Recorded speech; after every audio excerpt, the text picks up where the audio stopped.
What kind of a show are you guys putting on here today? You're not interested in art? No. Now look, we're going to do this thing. We're going to have a conversation. Hey, Film Spotters, Adam and Josh here. For the second film in our Dissident Cinema Marathon, we go from pre-World War II Charlie Chaplin, that was the great dictator, to post-World War II Italian neorealism. We're going to talk about 1945's Rome Open City from Roberto Rossellini. Non dubitate, non mi sfuggirà. Non è per sfiducia nei vostri sistemi, ma preferisco fare da me. Ho preparato la tua tesi. Giovanni e Visco. Se non finisce presto sta guerra io divento scemo. The Dissident Cinema Marathon is comprised of films that critically depict or openly fight fascism. 6 movies in all. You can find the full lineup at filmspotting.net/marathons. This film, Josh, was released in 45, but set in 1944 during the Nazi occupation of Rome. Not surprisingly, context with this marathon really matters, just as we discussed with The Great Dictator, the time in which it was made, the time in which it was filmed. And in this case, Rome had been liberated, but the war was still going on. It was only Rome that had been liberated by the Americans. And so this was very fresh. In fact, that's not even really doing it justice. It's an open wound at this point for Italy. Maybe we start by considering Rossellini's film in contrast to Chaplin's, which we discussed last week. That movie lampooned Hitler and Nazism. Der Wiener Schnitzel mit der Lage werden und das Sauerkraut. Hey, der Fluten sagt der Fleppen. Und Rumänia bis ein Strapf. Und der Blitzen sagt der Klutz. Hey, ich bleib Strapf mit der... This film is serious, and serious verging on, though, melodrama at times in a way that actually contradicts its neorealism roots. What did you make of Rome Open City? Yeah, I think that's a fair description. It was the freshness of it that shocked me in looking at that timeline you described after actually watching the film, wondering while I was watching it exactly when did this come out, and yeah, the rawness of the lives it's exploring in this movie, the neorealism, those aspects of it, you feel must have been almost out of necessity more than, I know there are roots to neorealism that go back before this, right? I mean, it's considered one of the early films, but you can trace its development in earlier pictures. At the same time, just trying to put something together in the aftermath of Rome being liberated, there were restrictions. And I think you can feel that while at the same time you can see the live nerve of it that gives it its power and gives it its neorealistic qualities are largely because of the context of its filmmaking. But at the same time, as you point out, melodrama I think is appropriate. I experienced much of this, Adam, as an espionage thriller, like a straight up spy thriller. And do those things sometimes jut up against each other a little awkwardly? Maybe we can talk about that. But I think if you take into account, again, the context of the filmmaking and its production, you can only admire what Rossellini was able to accomplish here technically. And I want to get to this philosophically, because there is a movie version of this that could have been all about revenge. And I think where this film arrives and lands at is somewhere remarkable at any time, and quadruply remarkable given that the movie arrives here so freshly after the suffering it depicts. So yeah, we'll come back to that maybe, but yeah, it was, again, this is one for the first time. This was a blind spot for me, in shame, I say that, and a real reason for doing this marathon. And yeah, I knew I was getting the neorealism. I didn't know I was getting the espionage thriller, basically, was one of my main takeaways. I really love that take, and I know we'll get to it later, but you're right. Considering how raw those wounds are, how the war is still going on, how visceral the hatred of the Nazis surely had to be, for Rossellini to make such an inquisitive picture in a lot of ways, certainly spiritually, which this movie definitely is, and not just be, as you put it, a revenge film, a hate-filled movie. That is remarkable. It truly is.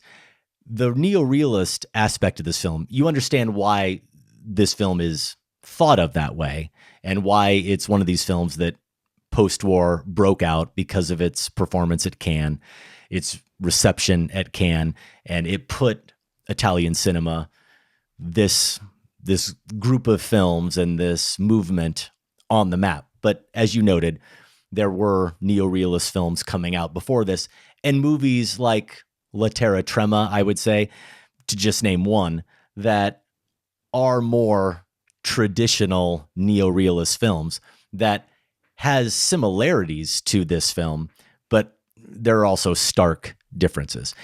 Where they have things in common is that this is obviously a movie that is very much about the working class. It's about the struggling class. It is depicting people in Italy just trying to get by. It's about people being oppressed. It is showing it even with this sheen of espionage and melodrama. And when I say melodrama, I mean, let's not mistake it. There's a subplot involving a woman who works at a nightclub, and she's got a drug habit that's being exploited by the Nazis and by this woman who works for the Nazis. There's aspects of that you would never see. There's plotting like that you would never find in what's typically considered a neorealist Right. film. Okay. So with that in mind, it doesn't check those boxes. Where it does check the boxes is, like I said, being about the everyday Italian people, the struggling and the oppressed, and also the non-professional actors portraying them. Some of the non-professional actors, scenes. Certainly. Yes, absolutely. Of course, we have Anna Magnani, who's making really her debut, her breakout film role. And there are some professionals, including we have Aldo Fabrizi as Don Pietro, who I think is pretty incredible, despite the fact that he comes to be known as much more of a comic performer, not a dramatic actor. And he's really good here in a very tragic role.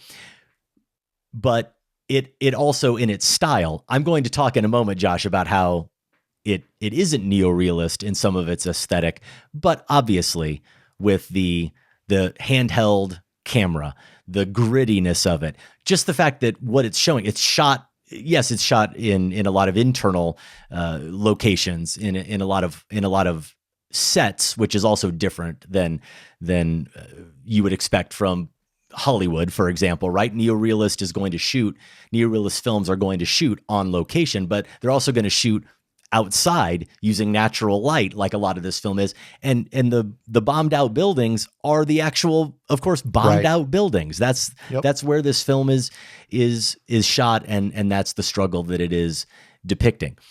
I wanted to read this to you, though, because I wonder if you had a similar reaction to a moment in this film that I did, if you made a certain connection, or if you're going to tell me I'm crazy, I'm pushing this too far.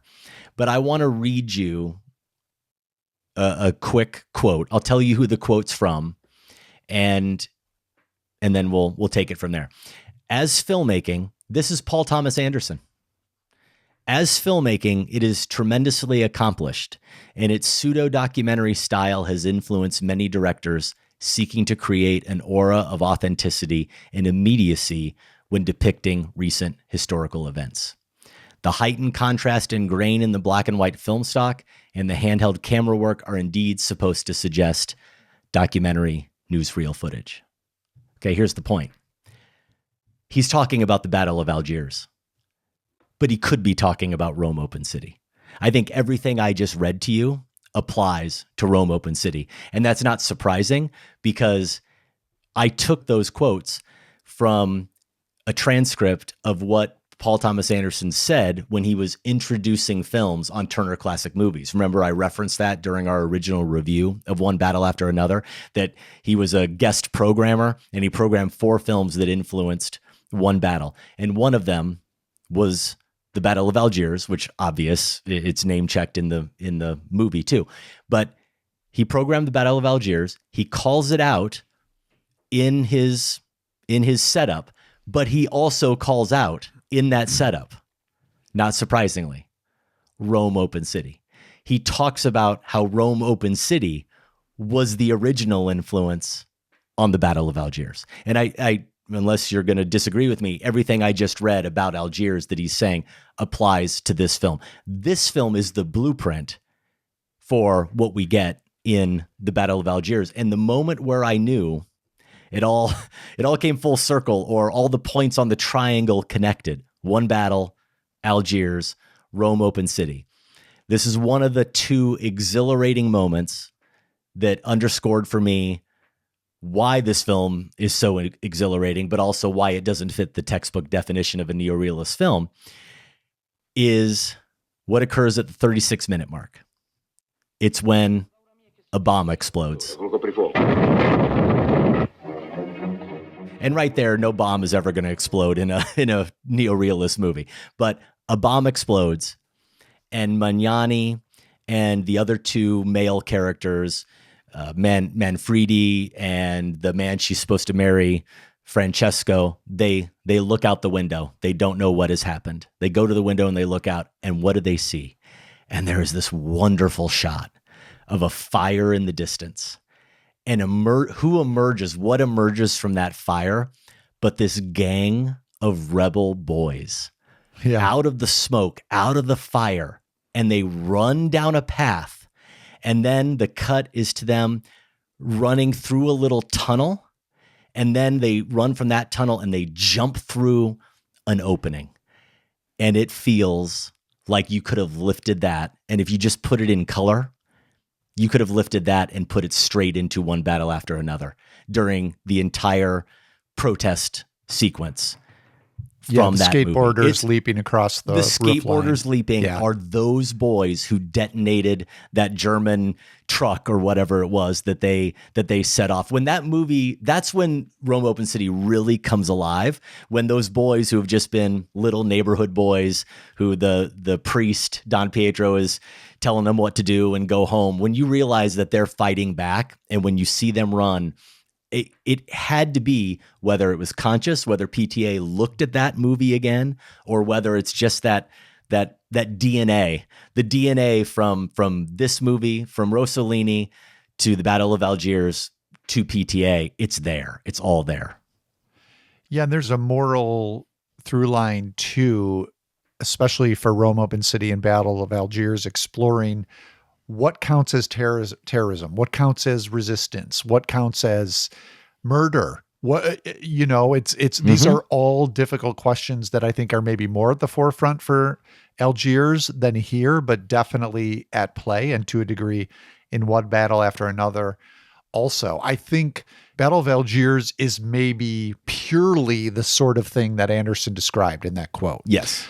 Whereas Rome Open City is intermittently that sort of thing. And whether or not you regard that as meaning it's lesser or not, is probably up to each individual viewer. But I think it's a worthy distinction.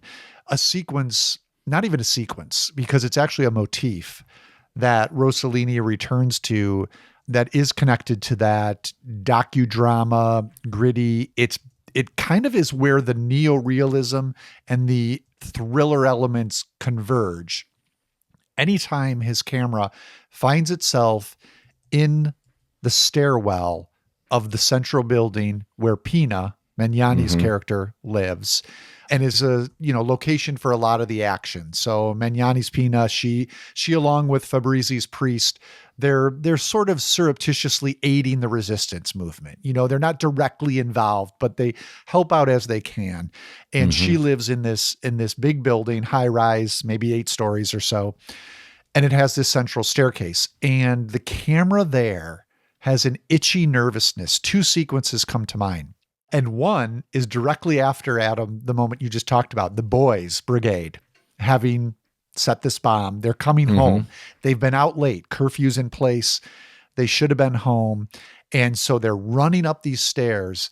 And as each boy hits their door on the landing and has to go home, their father opens and screams, threatens violence. It's very unnerving, and yanks them in. And then we go up the next round of stairs to the next door where the next boy gets pulled in. And the camera there just, turning those corners of the staircase is just so jostling and destabilizing. We get this staircase in other shots too, though, in other sequences where we're just looking up, all the way up the building and seeing it, or we're looking down from the top. And altogether, it has this itchy nervousness, but also captures the sense of disorientation that you think must have dominated daily life, not just in that building, but everywhere for the people trying to just live their daily lives in the midst of all this chaos. And so I think that is a technique.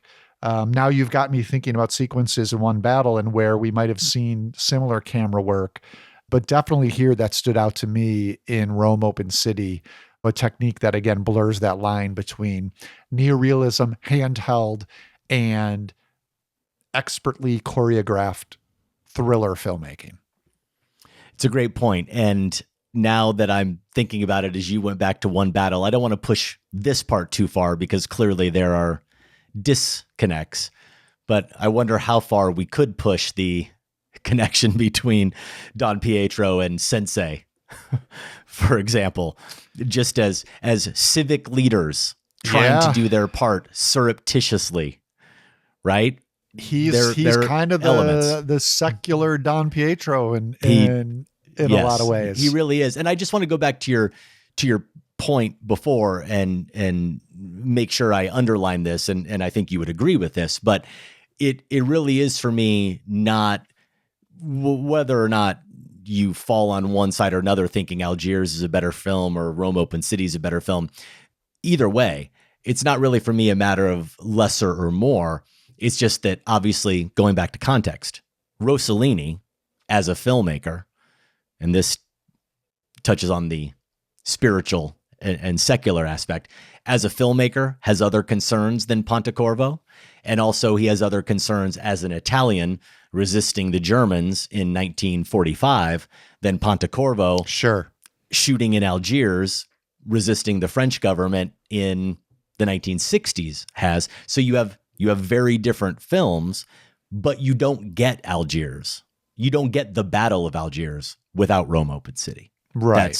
You just don't. Yep. The other shot, right? The other shot is the shot.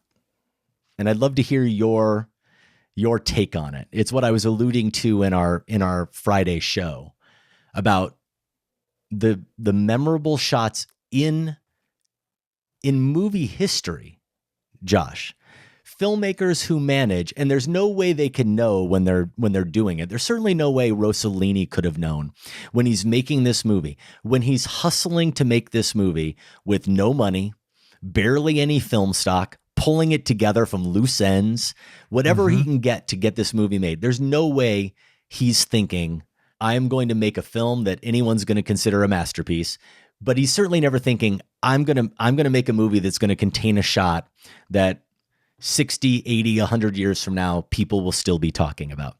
And it's the shot that everybody associates with this film, that even if you had never seen this film, you knew the Anna Magnani image of her. If it was a still photo, it was probably at a little bit of a distance and her running after the truck of Francesco being taken away. Or if it was a moving image, right? It was that moving image of her at a distance as the truck is taking him away and her arms outstretched and she's yelling. It has just captured, it has somehow captured our imagination forever. I've seen it in montage after montage, not about films like this, just about cinema. It comes up over and over again. And that shot, I guess I was trying to understand what is it about it? Because even I watched this on the Criterion channel, and right next to it, Spike Lee There's just a 2-minute video, I think, where Spike Lee is talking to a scholar, and he's talking about the influence this film had on him when he watched it for the first time at NYU as a film student, him and Ernest Dickerson both, and how they saw themselves similarly when he's making his early films to Rossellini and his cinematographer, just hustling, trying to get whatever film they could, getting scraps, trying to get a film made with no money. And he talks specifically about that image.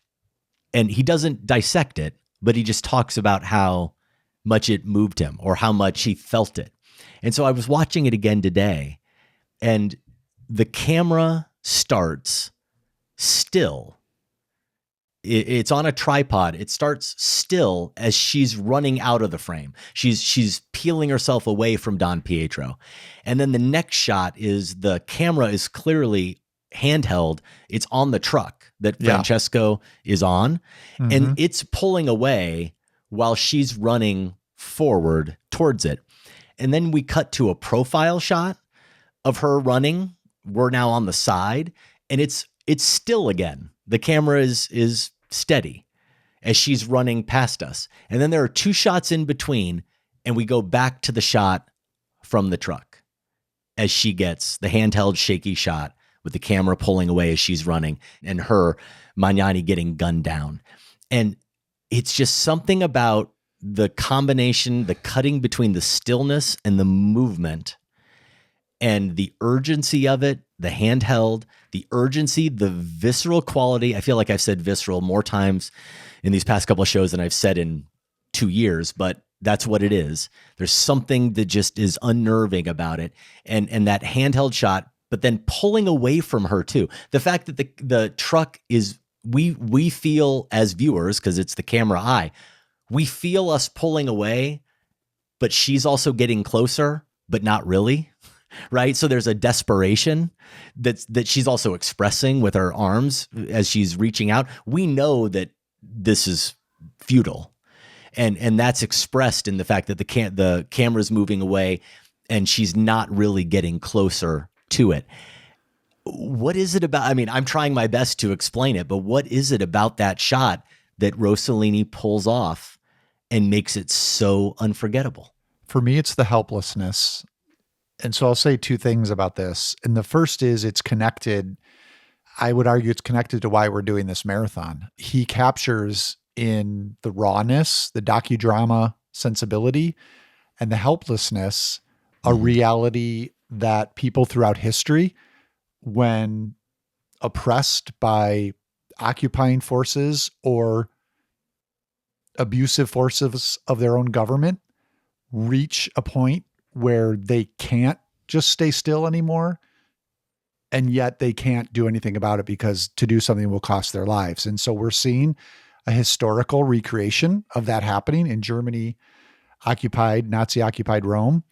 We're seeing mobile phone footage of that happening in the United States, not by an occupying force, but by unarmed citizens being killed by government agents when it comes to ICE protests and the like. That's happening now. And the exact sort of helplessness that we see in that footage shared from mobile phone, people with their phones, is the helplessness that Rossellini captures in this sequence. So it's in the technique you've described, and it's also in the unfortunate universality of this being a recurring human experience. I think that's why it lasts. That's the one thing. The second thing I would say connects back to our discussion of neorealism and the non-professional performers in the background, actors who are very effective, the use of them. I think a key to Rome Open City is that Magnani and Fabrizi both had extensive acting experience before coming to this part. And so Magnani in particular, and what was the Brando film we talked about that she was in, a decade or more later? The Fugitive Kind. Thank you. And she went toe to toe to Brando, right? Of course. Of course. Yeah. And you see it here. You see just the force she brings to this part without playing it too far. She's really not any different than any of the other women in that building, except that she's when pushed, to a point, she's going to push back, maybe more than they would. So I say that in connection with this scene is that we already know from what we've seen of Pina that she's just not going to be able to take it anymore.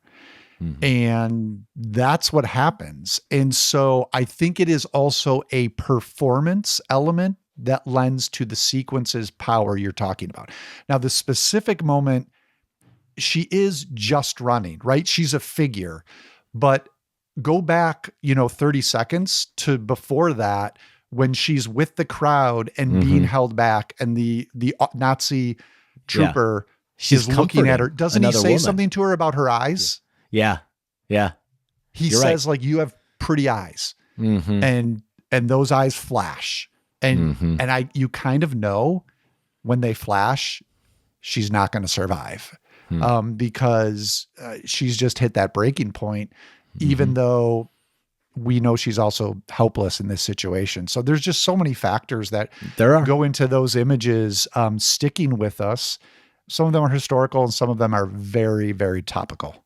Yeah, it is. I mean, it's everything you said. You expressed that so eloquently. And it's not just the technique that makes it feel like it's a newsreel, but what makes it last is that it gives it a timelessness. We feel almost when we watch it now like it really happened. We feel when we watch it like we're watching history. And because it has happened and it's happened. It has. That's it. Yeah. And I appreciate for a film that does have some of those melodramatic plot elements that we mentioned, not melodrama in a Douglas Sirk way, but some of those plot elements. I appreciated the degree to which we don't then dwell on her death. That in this environment, life just has to move on. The movie moves on. It doesn't spend any more time on the fact that now Pina is gone and how is everyone going to pick up the pieces? They simply have to pick up the pieces. I thought that was I'm not surprised based on the film and the material, but I thought that was interesting that everyone does just move on. And that's true, but it does still register the loss in her son, Marcello. Fully. What a performance by that kid, Vito. Yeah. Anichirico. He's just great. And we see him now without his mother and, the scenes with him and Francesco being reunited. Francesco, I know. Grand Jaquette plays that part. So yeah, you're right that she does disappear. Everyone has to keep going, but it's not like the movie completely forgets her either. It's very nuanced about that. You can't. And how about that final shot of her, Don Pietro, holding her body? It's too intentional. The positioning of her body and the way he's holding her and the way it's shot is too intentional. And having been to St. Peter's not that long ago on a trip to Italy, it's the Pieta. It's the exact same position that now, roles reversed, if you will, a little bit, but he's holding her in that exact same way. And that's some of that imagery that he is constantly evoking. And one of the things, one thing I saw somewhere is that Rossellini was someone who said his entire life, he said, non-believer, non-believer, non-believer. And yet so many of his films, including this one, deal with, explore, investigate religion, and do it in a way that would seem to show more than just curiosity, would almost seem to betray the mind of someone who seems to believe more than he may actually let on. Yeah, it's fascinating. I haven't seen these movies, but just reviewing his filmography, like towards the end of his career, he made a biography of the life of Christ. He did biopics about various saints. Yes.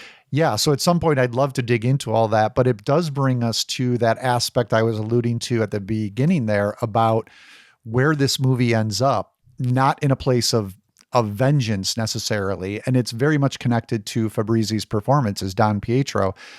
I think for all there's a sturdiness to its moral vision amidst all of the intentional chaos of its filmmaking and what's happening.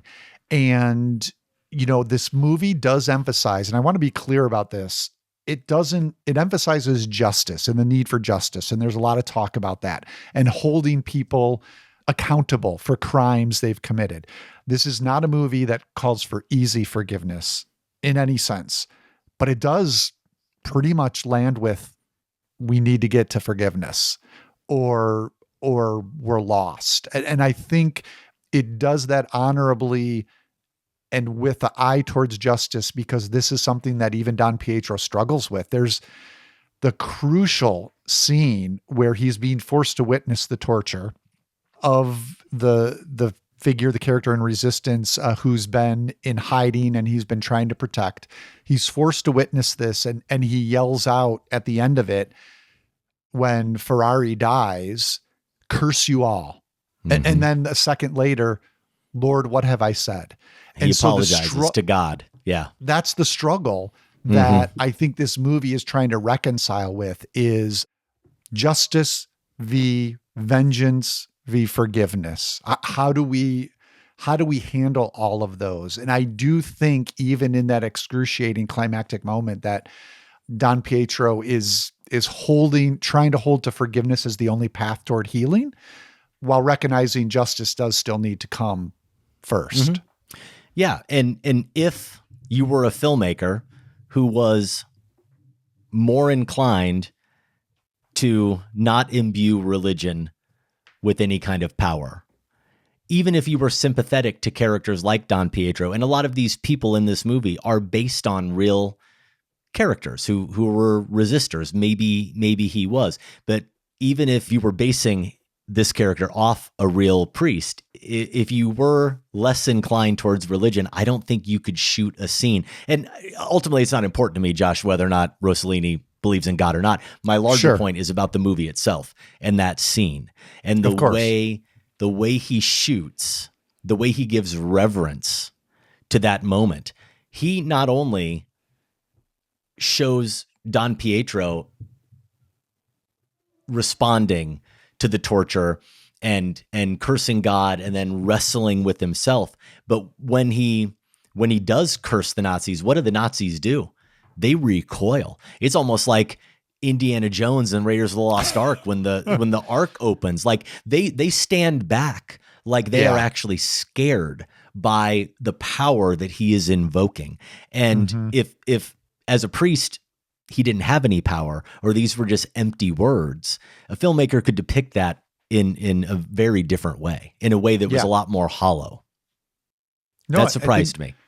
I think that's true. And I think it also speaks to the nuancing of the role of religion in times like this, where, I think the Nazis recoil because many would claim they were doing the work of God, right? And we're seeing religion used for horrible purposes today as well, political purposes, the same religion.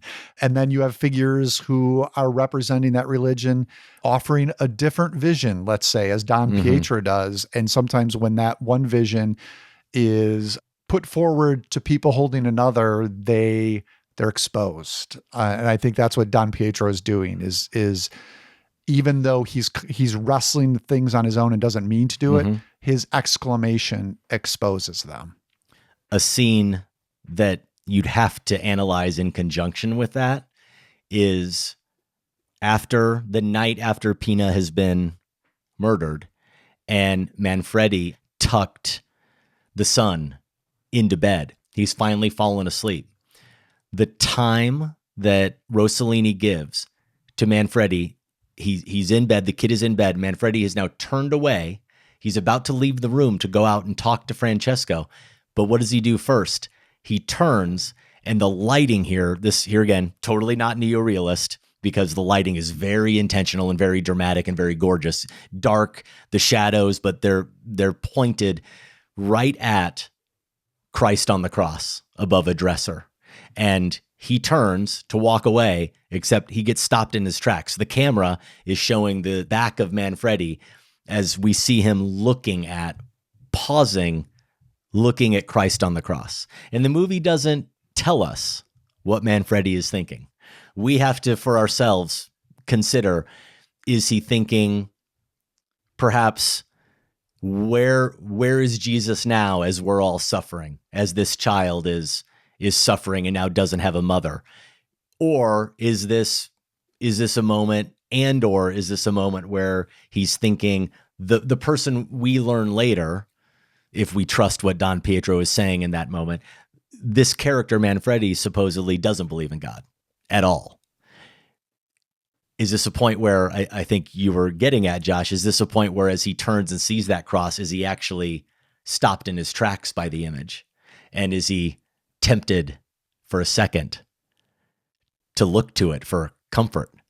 And then he has to turn and leave the room. Yeah, there are complications there too, because as you said, and I think the Nazi commander who is doing the interrogating, Major Bergman, played by Harry Feist, he pulls this out on Don Pietro and says, these guys you're with, they're atheists. They're right. Not on your side. Like they're communists. And this was all part of the dynamic at play with the various factions in Italy at the time, right? The partisans who had certain ideological standings and positions which were opposed to the church. Within the church itself, there were different ideological positions. Then you had the Nazis. I mean, for the movie to encompass a lot of those perspectives within, again, going back to this essential spy thriller plot, is really an incredible work of dexterity. I also, just in closing here, I appreciate, even though it was hard to watch, I appreciate the level to which we see the torture of Manfredi. It is really rough. It's tough to watch, but it has to be. If this movie is going to be unflinching, we have to see that. It can't just be something, I think, that we're using our imagination, we're hearing some screams from the room, we're watching it on Don Pietro's face. I know that often can be a very compelling technique, the old horror movie adage about using our imagination and it can be worse. I think in this case, for a film that is trading in neorealism, that needed some realism, and we got it. Yeah, it's for a movie this age, I was shocked at how graphic that actually was. And I did wonder, and I haven't wrapped my mind around this yet, but there is so much emphasis placed on this character being tortured. Ferrari Manfredi goes by both names, played by Marcello Pagliaro, not saying anything, not spilling anything. And I almost wonder if it's sort of romanticizing standing up to torture, as if that's an ideal you should have to meet. It definitely does. Yeah, it does. Right. And part of me is like, well, does that mean any person who suffered that and actually spilled something is any less? I mean, I don't know. It's just one element of the movie. It almost held it up as this spiritual ideal, when, a lot of the Christianity of the movie seems to be learning on is like, it is more about where you fail, there's someone else who will pick you up from that point. Sure. That, that's like, that's the Jesus that the movie is, in a lot of ways presenting. Sure. And then you have this character who it's all about, if he can just hold out under the torture and accomplish. You'll never break him. You'll never break him. Then he'll have reached, I don't know. No, that's there. And there's also a little bit of that outdated today, hopefully, that outdated religious approach of what does he say to Magnani, Don Pietro, about nobody ever questions whether or not we deserve to suffer. Yeah, I wasn't quite with Don Pietro's theology there either. I have to confess. I think you have to question that. My last thing, because this has been a love fest and deservedly so, but the moment too that I think you really have to wonder about where Rossellini was going with this, whether or not it matches. It speaks to the intentions that you're articulating about the impulse to forgive, in a way, the impulse to at least lighten the idea of revenge, anyway, to portray these Nazis as evil and terrible as we see with Major Bergman, that he's completely capable of this kind of torture. And not to dig on Casablanca, but one of my issues with Casablanca is that the Nazis they might as well be in a Marx Brothers film. They're so incompetent. And here we actually have Nazis who are scary, as they should be. But he he has a Nazi in this film articulating that maybe we aren't the master race and all we do is commit violence. Yeah. And having a Nazi be self-aware in this movie is an odd choice. That came a little out of nowhere. I mean, how disturbing is this? Right next to the torture room, you open another door and they have a faux nightclub where they hang out. They're partying. Right? Yeah. Yeah. And Hartman, this is the German captain played by Joop van Hulsen. All we're really good at is killing. Yes. And he's talking. And he's regretful. He's remorseful about it. And he's talking about Germans there, not necessarily Nazis. And I felt like that was a bit like, if you want to say this movie is trying to get digs in, understandably, at the time of it being made, that felt like a very on the nose dig. Yeah. It did. And isn't Hartman the one at the end that has to step in? It's him. It's him who the dramatic irony. It's him who steps in at the end and takes the shot. I didn't catch that. It's Hartman.